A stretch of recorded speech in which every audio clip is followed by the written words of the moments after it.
मैं अपने मन की बात कहना चाहता हूं कि आम आदमी पार्टी ने अपनी हार स्वीकार कर ली है दिल्ली के अंदर।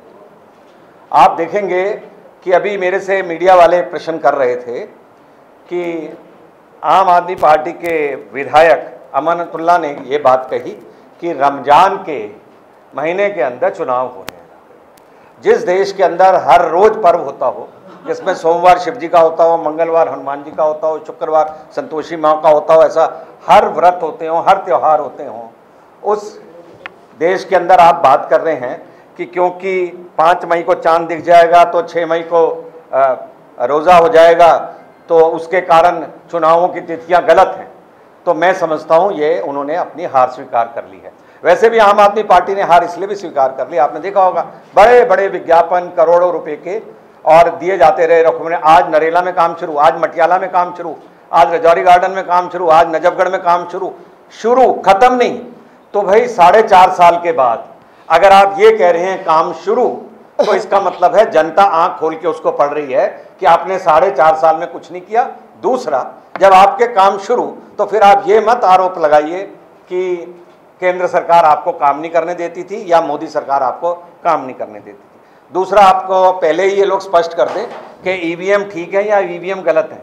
ऐसा ना हो कि कल जब चुनाव हार जाएं तो फिर एक रमजान का हो गया, फिर रमजान के दिनों के अंदर मुस्लिम इनको वोट नहीं करेंगे। मुस्लिम इनको इसलिए नहीं वोट करेंगे कि मोदी सरकार ने जो 3 तलाक से मुक्ति दिलाई है मुस्लिम महिलाओं को, तो इनको लगता है कि बड़ी संख्या के अंदर जो है मुस्लिम इनको वोट नहीं करेंगे। तो पहले ही कह दो रमजान का महीना होगा, तो इसलिए हो सकता है कि नहीं कर। आप सब जानते हैं कि शाम को रोज़े खोले जाते हैं और बड़े धूमधाम से दावतें होती हैं उस समय के ऊपर। और मैं तो चांदनी चौक से सांसद रहा हूँ 2 बार, इसलिए मुझसे ज़्यादा मुस्लिम्स की जहनीत क्या है वो कौन जान सकता है। तो मेरा ये कहना है कि उन्होंने इसलिए भी हार स्वीकार कर ली कि वो कभी कहेंगे ईवीएम दोषी है, कभी कहेंगे रमजान दोषी है, और फिर उसके बाद कांग्रेस के सामने गठबंधन के लिए गिड़गिड़ा रहे हैं।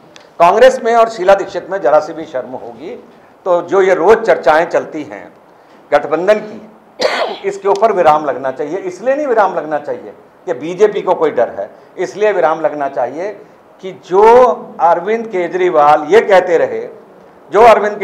कहते रहे और जाके 375 या कितने पेज की FIR कराई भ्रष्टाचार के खिलाफ, और कहा मैं उस समय की मुख्यमंत्री शीला दीक्षित को जेल में डाल दूंगा, और जो अजय माकन 4 साल तक कांग्रेस के भ्रष्टाचार गिनाते रहे, उसके बाद दोनों सिर्फ इसलिए मिलने की कोशिश करें कि हम अकेले बीजेपी को नहीं हरा सकते हैं, तो इसका मतलब है उन्होंने अपनी हार जो है वो स्वीकार कर ली है।